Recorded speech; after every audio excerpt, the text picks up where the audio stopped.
Voilà, justement, on va en parler avec notre invité. On parle ce matin avec notre invité de cette baisse de la natalité avec Gilles Pizon, anthropologue et démographe. Merci beaucoup d'avoir accepté notre invitation, d'avoir bravé la neige pour venir ici, puisqu'il neige aujourd'hui sur Paris. C'est pas grand-chose, mais ça pose des problèmes de circulation ce matin. Cette semaine, Emmanuel Macron a annoncé un réarmement démographique. La Chine a enregistré pour la deuxième année une baisse de sa natalité. L'actualité, c'est donc la démographie. On en parle avec vous parce que vous êtes professeur au Muséum d'Histoire naturelle, conseiller à la direction de l'Institut national d'études démographiques et auteur de ce livre qu'on voit ici à l'écran, l'Atlas de la population mondiale, aux éditions Autrement. On va parler uniquement de la France, évidemment, ensemble, parce que tout ça, c'est un tout. Mais on va s'y arrêter un petit instant. Baisse de la natalité, vieillissement de la population. Est-ce que la situation démographique de la France aujourd'hui est préoccupante ? Non. Ces dernières années, la France, comme la plupart des pays européens et des pays développés, connaît une diminution des naissances, mais la France reste le pays le plus fécond d'Europe et même de pratiquement tous les pays développés, malgré cette baisse récente. Et il n'est pas sûr que les générations de femmes qui ont des enfants aujourd'hui vont en avoir au total nettement moins que les générations précédentes. Ah bon ? Il y a un phénomène de retard des maternités en France, mais ailleurs dans le monde. Les femmes en France, jusqu'ici, ont eu autant d'enfants que les femmes des générations précédentes, mais elles les ont eu plus tard. Et donc, ce retard des maternités explique une partie de cette baisse, de cette natalité relativement faible. Par ailleurs, il y a le contexte socio-économique qui n'est pas favorable avec l'inflation que connaissent beaucoup de pays depuis 2022.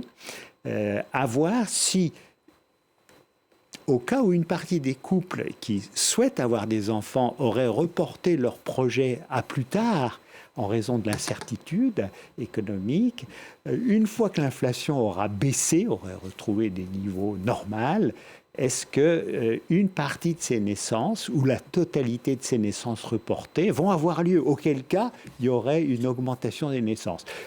Rien n'est acquis pour l'instant, mais il n'est pas sûr que les naissances continuent à diminuer dans les années qui viennent. D'accord, donc c'est pas si grave, docteur. Mais si on écoute Emmanuel Macron, vous ne faites pas de politique, vous êtes démographe, mais si on écoute Emmanuel Macron, c'est inquiétant, notamment parce que cette courbe, elle pose problème sur notre système de retraite et on anticipe un manque d'actifs pour payer les retraites de cette population vieillissante. Ça risque de poser des problèmes quand même dans nos sociétés. Alors le vieillissement démographique, il a lieu en France, mais il a lieu dans tous les pays du monde. Ouais. Ça vient de ce que l'on vit de plus en plus longtemps. Et aussi dans certains pays qui connaissent une diminution de la fécondité nettement en dessous du seuil de remplacement, qui est de 2 enfants par femme, Ouais. le vieillissement est accéléré. Mais avec donc ce vieillissement qui touche tous les pays, la France se retrouve bientôt à être le pays démographiquement le plus jeune d'Europe, parce que les évolutions ont lieu comme ailleurs, mais elle garde une fécondité relativement plus élevée que ses voisins en Europe et que beaucoup d'autres pays du monde développés. Résultat, le vieillissement démographique a lieu. Il faut anticiper les évolutions, mais il s'effectue de façon plus lente que dans beaucoup de chez ses voisins. Et du coup, c'est presque un avantage. Donc, il faut prévoir, il faut anticiper le fait qu'on va avoir une proportion de personnes âgées plus importante, notamment en raison du baby-boom qui a eu lieu il y a 60 ans, 70 ans. Et donc, toutes ces personnes nombreuses donc nées pendant les années du baby-boom arrivent aux âges élevés, très élevés. Et donc, ce phénomène de baby-boom se transforme en un papy-boom qu'il faut gérer. Et tous les pays développés ou presque ont connu un baby-boom et donc connaissent ce problème, cette question à régler. Donc il faut anticiper, mais pour l'instant, il n'y a pas de catastrophe en vue, en tout cas pour un pays comme la France. Et si on élargit la focale au niveau mondial, il y a quand même un gros changement de tendance, un gap entre nos pays industrialisés et les pays qui le sont moins. On fait tout de même moins d'enfants dans ces pays industrialisés, à l'exception d'ailleurs des États-Unis, et davantage d'enfants dans d'autres pays. Je pense aux pays africains, par exemple. On a entreaperçu tout à l'heure les données de l'ONU et les prévisions qui avaient été faites en 2022. Il y a un véritable changement dans le monde, notamment dans les pays les plus peuplés. Voilà, on le voit ici à l'image. Oui, alors il y a un phénomène séculaire qui se produit partout sur la planète, c'est que les femmes, les couples souhaitent avoir moins d'enfants pour leur assurer une vie de qualité. On ne peut pas y arriver en ayant beaucoup d'enfants, hein, qui fassent de bonnes études, qui aient un bon métier. Ce mouvement de baisse de la fécondité, qui a commencé il y a plus de 2 siècles en Europe, a touché progressivement tous les continents. Et si l'Afrique, donc aujourd'hui, a la plus forte fécondité... Excusez-moi, je vous interromps, c'est qu'il y a aussi plusieurs facteurs. C'est qu'on vit en meilleure santé aujourd'hui. Autrefois, un couple pouvait avoir 8 enfants et sur les 8, il n'y en avait peut-être que 3 ou 4 qui arrivaient à l'âge adulte. Aujourd'hui, on a une meilleure vie et puis il y a la pression du travail aussi et la pression sociale. Et ça joue, ça. Oui, et ces évolutions, les différents continents les ont connues à différentes périodes. Si l'Europe et l'Amérique du Nord ont été les premières à connaître une amélioration de la santé, des conditions de vie, mais aussi une baisse de la fécondité, elle a touché ensuite l'Asie, l'Amérique latine et puis l'Afrique. Et aujourd'hui, les femmes mettent au monde 2,3 enfants chacune, c'est à l'échelle mondiale, mais avec des différences d'un continent à l'autre.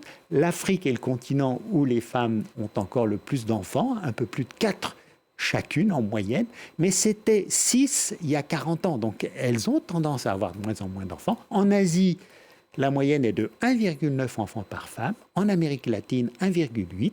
En Amérique du Nord, 1,6. Et en Europe, 1,5. Vous voyez que tous les pays s'orientent vers une fécondité basse, autour de 2 enfants, voire moins. Alors, résultat, l'Afrique devrait connaître le même type d'évolution, mais il reste encore quelques décennies pour que sa fécondité rejoigne celle des autres continents. Oui, on va revoir cette infographie là, qui vient de disparaître, mais on va voir que dans les années 50, en 1950, il y avait aucun pays africain dans les 10 pays les plus peuplés au monde. Et les prévisions pour 2100, c'est 5 pays africains dans le top 10 des pays avec la plus forte croissance démographique. C'est impressionnant. Oui, et puis pour l'ensemble de l'Afrique, l'Afrique rassemble 1,5 milliard d'habitants aujourd'hui sur un peu plus de 8 milliards à l'échelle mondiale. Donc c'est un humain sur 6 qui vit en Afrique. Et les projections des Nations Unies annoncent en 2050 près du double en Afrique, alors que nous serions près de 10 milliards. Donc 2,5 milliards d'habitants en Afrique sur un total de 10 milliards, ça serait 1 habitant sur 4 de la planète qui vivrait en Afrique en 2050. Et à la fin du siècle, ça serait près de 4 milliards d'habitants en Afrique sur un total aussi de 10 milliards, parce que la population mondiale aurait cessé d'augmenter. Ça serait du coup plus d'un habitant sur 3 de la planète qui vivrait en Afrique. Et alors ça, c'est intéressant, parce que pendant des années, il y a eu cette espèce de fantasme d'une population mondiale qui allait croître de manière ininterrompue et d'une terre qui ne serait pas suffisamment grande pour abriter toute cette population. Ce qu'on voit maintenant dans les prévisions, c'est qu'au bout d'un moment, on va atteindre un plateau et peut-être même baisser en nombre d'habitants sur Terre. Et ce plateau, ce maximum, pourrait être atteint avant la fin du siècle. Mais pourquoi il y a une certaine solidité à ces annonces? C'est que ça fait 60 ans que la population continue d'augmenter rapidement, mais à un rythme qui décélère. Ouais. Et donc, l'humanité est passée par un pic de taux de croissance annuel dans les années 1960, il y a 60.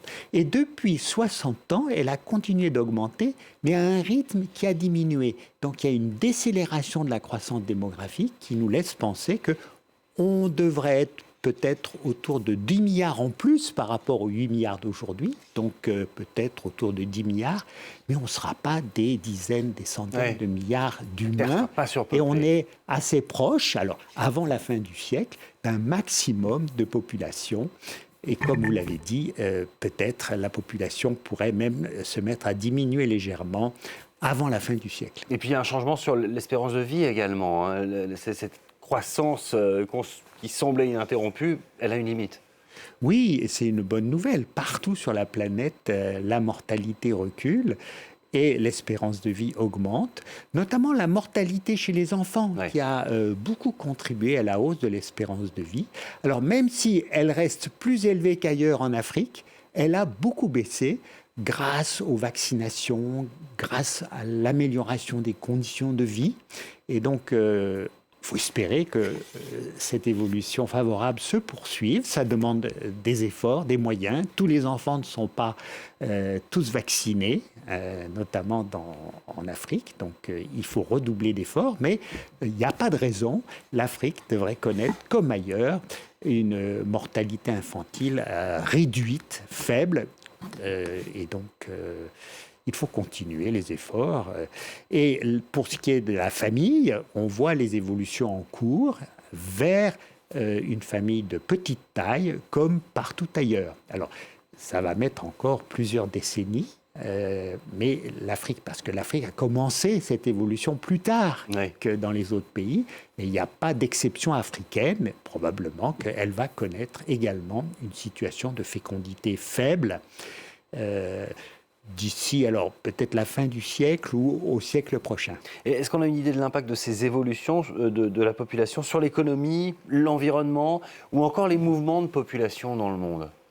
Alors, du point de vue économique, on en parlait tout à l'heure, il y a un vieillissement démographique en cours. Il a lieu partout, parce que partout, l'espérance de vie augmente, partout, la fécondité diminue.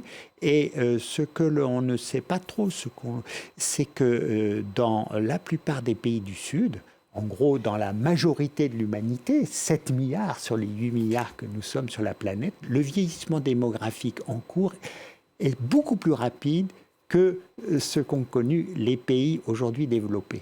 Et c'est un vrai défi, parce que beaucoup de ces pays ne sont pas préparés. Il n'y a pas de système de retraite généralisé.